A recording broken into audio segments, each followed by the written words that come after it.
আমার মুর্শিদ কেন বোঝে না গো আরে আমি কত ভালো। এই তাহিরকে জ্বালাও পোড়াও হাইয়া হাইয়া।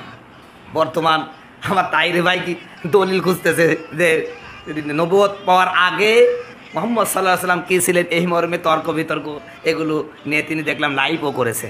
যে আমি তো শাইখ আহমদুল্লাহর যে প্রতিবাদ করেছি, উনি বলছেন যে রাসূল সাল্লাল্লাহু আলাইহি ওয়াসাল্লাম নবুয়ত পাওয়ার আগে তিনি নবীই ছিলেন না, এটার প্রতিবাদ করেছি। দেখ এইটা নিয়ে তিনি খুব মাথা ঘামাচ্ছেন, কিন্তু আমি তাহিরি ভাইকে বলছি এই যে এই তাহিরিকে জ্বালাও পোড়াও হাইয়া হাইয়া।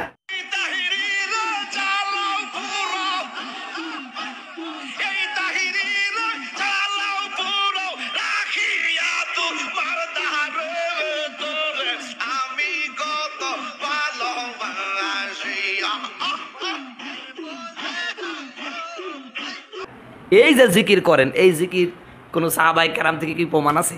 আল্লাহ রসুলের জামানায় কোনো সাহাবা এমন করেছে? তাবে তাবিন করেছে? আইমে মুস্তাহিদিন করেছে? পৃথিবীর কোনো ইমাম করেন নাই, অথচ আপনি করতেছেন। এই পাগলামগুলো কেন করেন? আপনি আর একজনের পাশা আঙ্গুল দেওয়ার আগে নিজে দেখেন, নিজের দিকে তাকায় দেখেন আপনি কি করছেন। ইসলামের নামে আজকে মানুষকে বিনোদনের জগতে নিয়ে গেছে।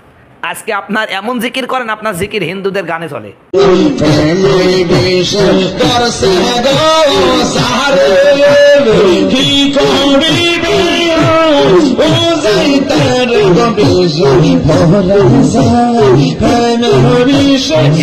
অনুষ্ঠানে চলে, বিয়ের অনুষ্ঠান আপনার ডিজে জিকির ছাড়া আপনার বিয়ের অনুষ্ঠান হয়ই না। সুন্নাতে খতনা বা মুসলমানের অনুষ্ঠান আপনার ডিজে জিকির ছাড়া হয়ই না। এই যে ইসলামকে আপনি ছোট করেছেন, ইসলামকে আপনি অপমানিত করেছেন, আগে আপনার বিচার হওয়ার দরকার। আপনার বিরুদ্ধে ধর্মীয় অনুভূতিটা আঘাত আনার জন্য সর্বপ্রথম আপনার নামে মামলা করার দরকার। কি করছেন? একের পর এক এই অন্যায়গুলো আপনি করে যাচ্ছেন। নিজের পাশায় হাত দেন না, খালি লোকের পাশে আঙ্গুল দিতে ব্যস্ত আপনি।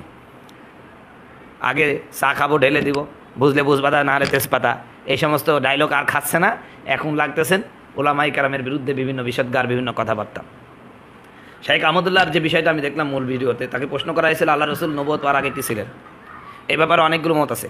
ঐতিহাসিকদের মতে আল্লাহ রসুল সাল্লাল্লাহু আলাইহি সাল্লাম যখন ওরাকা ইবনে নফলের সাথে সম্পৃক্ত হন বা পরিচিত হন, তখন খ্রিস্ট ধর্ম সম্পর্কে অর্থাৎ ঈসা মসিহ সম্পর্কে রসুল সাল্লাল্লাহু আলাইহি সাল্লামকে যখন ওরাকা ইবনে নফল অবহিত করলেন, তখন তিনি ঈসা আলাইহিস সালামের ধর্ম অনুসরণ করেছেন। আরেকটি বর্ণনা পাওয়া যায় আল্লাহ রসুল সাল্লাল্লাহু আলাইহি সাল্লাম হানিফ ধর্মের অনুসারী ছিলেন, অর্থাৎ একনিষ্ঠভাবে আল্লাহ তাআলার ইবাদত করতেন। তবে একটা কথা মনে রাখা দরকার যে আল্লাহ নবী মুহাম্মদ সাল্লাল্লাহু আলাইহি ওয়াসাল্লাম পৃথিবীর কোনো নবী মূর্তি পূজা করেন নাই। তবে বর্তমান এক কাজ্জাব আছে মুজাফফর বিন মুহসিন, দাজ্জালের ফটোকপি, শয়তানের জেরক্স কপি, তারপরে বদমাইশদের হেডকোয়ার্টার। এই মুজাফফর বিন মুহসিন এই কুলাঙ্গারের বাচ্চা বলছিল আল্লাহ নবী নাকি নবুয়ত পাওয়ার আগে মূর্তি পূজা করেছেন। আউযুবিল্লাহি মিন যালিক। একে বাইরিনের দরকার। তাহিরি ভাইকে বলছে, ও তাহিরি ভাই, মামলা যদি করতে হয় এই কুলাঙ্গারের বাচ্চার বিরুদ্ধে একটা মামলা করেন দেখি। আপনার তো প্রচুর টাকা আছে, একটু টাকা পয়সার খেল দেখান। টাকা পয়সার খেল দেখে এই শয়তানকে, এই মুজাফফর বিন মুহসিন নামক এই শয়তানকে সর্বপ্রথম আপনি একটু আইনের আওতায় আনেন। আপনার জন্য দোয়া করব, পৃথিবীর কেউ না দোয়া করলে আমি করবো ইনশাআল্লাহ। এই শয়তানকে যদি একটু সাহায্য করতে পারেন, তা আপনি এই শয়তানের বিরুদ্ধে আপনার কোনো বক্তব্য নেই, যে একটা পাক্কা টাটকা শয়তান মুজাফফর মুহসিন। এই শয়তানের ব্যাপারে আপনার কোনো কথা নাই। আপনার কথা শাইখ আহমদুল্লাহ বেচারা নিরীহ মানুষ, কারো বিরুদ্ধে কথা বলে না, কোনো উচ্চাঙ্গের বক্তব্য দেয় না, কোনো অযাচিত কথাও বলেন না। এর বিরুদ্ধে আসলে যে নরম হয় সবাই গরম দেখায় তার উপরে। তা আপনি এর বিরুদ্ধে লাগছেন কেন?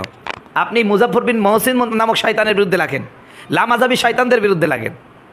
আপনি লাগছেন এই শাইখ আহমদুল্লাহর বিরুদ্ধে। সেই লোকটা একেবারে নরম সরম মানুষ। তো যাই হোক, তাকে প্রশ্ন করা হয়েছিল নবুয়ত পাওয়ার আগে কী ছিলেন, তো তিনি উত্তর দিয়েছিলেন। এটাই আমি সার্চ করে দেখলাম এবং যতগুলো কিতাব খেটে দেখলাম যে রাসূল সাল্লাল্লাহু আলাইহি সাল্লাম নবুয়ত পাওয়ার আগে তিনি খ্রিস্ট ধর্ম অর্থাৎ ঈসা মসিহকে অনুসরণ করেছেন, অথবা তিনি হানিফ অর্থাৎ ইব্রাহিম আলাইহিস সালামের ধর্মের অনুসরণ করেছেন। এই দুটি মত পাওয়া যায়। তো আল্লাহ রসুল যদি নবুয়ত পাওয়ার আগেই তিনি নবী থাকতেন, তাহলে তো রসুল সাল্লাম নিজস্ব একটা মতামতের উপর আমল করতেন, তা তো করেন নাই। আমি একটা কথা বলি, আল্লাহ রসুল সাল্লাল্লাহু আলাইহি সাল্লাম তিনি সৃষ্টির আগেই নবী ছিলেন। আদম আলাইহিস সালামকে যখন কাদা বানিয়েছে তখনও তিনি নবী ছিলেন। অবশ্যই তিনি নবী হবেন এবং তিনি নবী ছিলেন, কিন্তু খাতা কলমে তিনার নবুয়ত জহুর হয়েছে 40 বছর পরে। শাইখ আহমদুল্লাহ এটাই বোঝাতে চাইছেন যে আল্লাহ রসুল সাল্লাল্লাহু আলাইহি সাল্লামের নবুয়ত প্রকাশ পেয়েছে 40 বছর পরে, অর্থাৎ তিনি মানে আভ্যন্তরীণ নবী হয়েছেন বা বাতিনি নবী হয়েছেন একদম আদম আলাইহিস সালাম সৃষ্টির আগে, আর শরীয়তে নবী, শরীয়ত প্রণেতা হিসাবে নবী হয়েছেন তিনি নতুন শরীয়ত হিসাবে যে নবুয়তটা পেয়েছেন সেটা 40 বছরে। 40 বছরের আগে তিনি শরীয়ত প্রণেতা নবী ছিলেন না, বা শরীয়ত কর্তৃক নবী তিনি ছিলেন না, শরীয়ত আবর্তিত নবী তিনি ছিলেন না 40 বছরের আগে।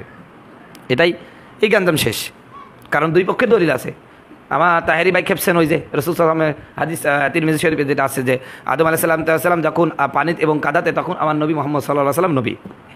কিন্তু তাহেরি ভাই এই হাদিসটা মনে হয় পড়েন নাই। আব্দুল্লাহ ইবনে আব্বাস রাদিয়াল্লাহু থেকে বর্ণিত, তিনি বলেন রাসূল সাল্লাল্লাহু আলাইহি ওয়াসাল্লাম 40 বছর বয়সে নবুয়ত পেয়েছেন, 13 বছর মক্কায় ছিলেন, 10 বছর মদিনায় ছিলেন।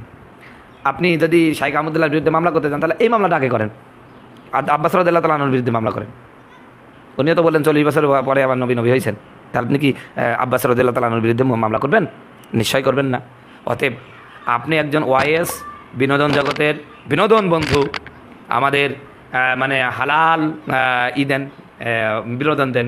বিশেষ করে আপনার জিকিরগুলো যখন গান শুনতে মন চায়, গান না শুনে আপনার জিকিরগুলো শুনি, এতেই মনে হয় আমাদের গানের তৃপ্তিটা আসে। কী রে, এই তাহিরকে জ্বালাও পোড়াও তবু সঙ্গে রাইখো। এই যে আগুন পানি জিকিরটা করলেন, আগুন পানি জিকিরের দলিলটা আপনি কি দিতে পারবেন কিয়ামত পর্যন্ত? নিশ্চিত আপনি এই আগুন পানি জিকির দিতে পারবেন, দলিল আগুন পানি জিকিরের দলিল আপনি দিতে পারবেন না। এই সমস্ত খামা কাজগুলি কাম করেন, বিভিন্ন মাজারে গিয়া যে আপনি কাজকাম করেন। আজ বাংলাদেশে দুটি পূজা চলতে, একটা মাজার পূজা, একটা শায়েক পূজা। শায়েক পূজারও বিভ্রান্ত, মাজার পূজারও বিভ্রান্ত। শায়েক পূজা থেকে বেরিয়ে আসতে হবে, মাজার পূজা থেকে বেরিয়ে আসতে হবে, একনিষ্ঠভাবে আল্লাহ এবং আল্লাহ রাসূলকে মানতে হবে। কিছু শায়েক পূজারি এমন আছে যারা মুশরিকদের চেয়ে নিকৃষ্ট হয়ে গেছে। ওই শায়েক যদি বলে যে পোশাক চাইতে খাই ফেলো, তাও যায় যাচ্ছে, কারণ ওদের শায়েক বলেছে গরুস্থানার মধ্যে পোশাক চুপড়িয়ে তারপরেও নামাজ হবে, তারা সেটাই বিশ্বাস করছে। কিন্তু শায়েকরা কোনো দলিল দেন না, কিতাবের কোনো দলিল নেই, হাওলা নেই, কিতাব পৃষ্ঠা নাম্বার নেই, হাদিস নাম্বার নেই, শুধু কাটা কাটা কথা বলে যাচ্ছেন মুখস্থ, তারপরে তেনারা আহলে হাদিস। আর আমরা দলিল সহকারে হাদিস উল্লেখ করলো, আমরা বলে হাদিসের কিছুই বুঝি না। হাদিস বুঝে কেনা দর্জির কাজ করে, সেলাই মেশিনের কাজ করে। হাদিস বুঝে কে মাথায় কাজ করে। হাদিস বুঝে গড়ির মেকার। হাদিস বুঝে কে যে জীবনে কয়ের পিঠে খাও দিতে পারে না। তো যাই হোক, আমি যে কথা বলছিলাম, এই যে আমাদের গিয়াসউদ্দিন তাহেরি ভাই লাইভ করলেন, এই যে লাইভে আপনি তথাকথিত শায়েক আহমদুল্লাহর বিরুদ্ধে বিভিন্ন বিষোদ্গার করলেন কেন ভাই?